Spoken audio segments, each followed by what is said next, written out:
रूसल है निर्भय दुल्हा। सुन के मौरिया लागी रूसल है निर्भय दुल्हा। हम लेबो जी पापा सोने के मौरिया। हम लेबो जी पापा सोने के मौरिया। झझकी के बोलथिन पापा हो विजय पापा। झझकी के बोलथिन पापा हो विजय पापा। कहाँ पैबै हो बबुआ सोने के मौरिया। कहाँ पैबै हो बबुआ सोने के मौरिया। घर में से निकालेली मम्मी हो गौरिया मम्मी। घर में से निकालेली मम्मी हो सुंदर मम्मी।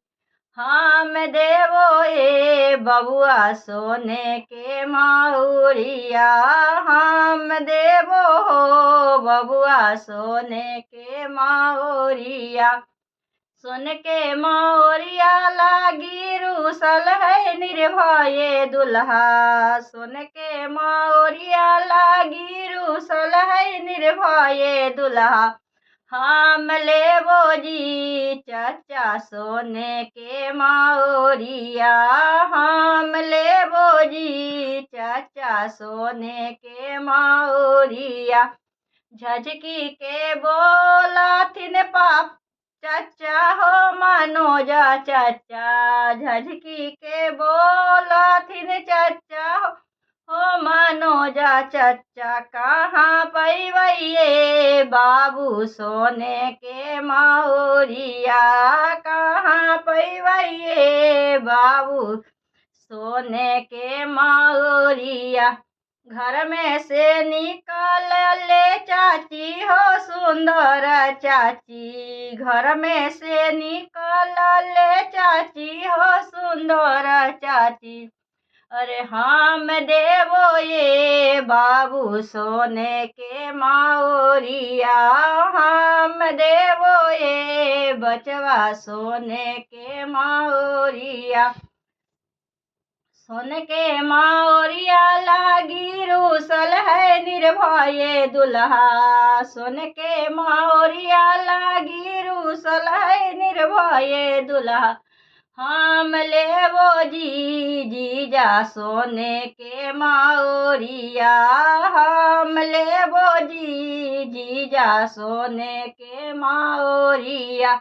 झझकी के बोलथिन जीजा हो विक्रमा जीजा। झझकी के बोलथिन जीजा हो विक्रमा जीजा। कहाँ पैबै हो बबुआ सोने के मौरिया।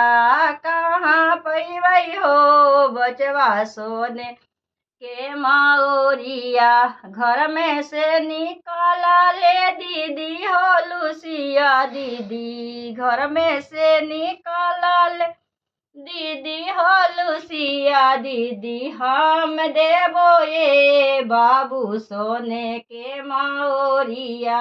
हम देवो ये बचवा सोने के मौरिया।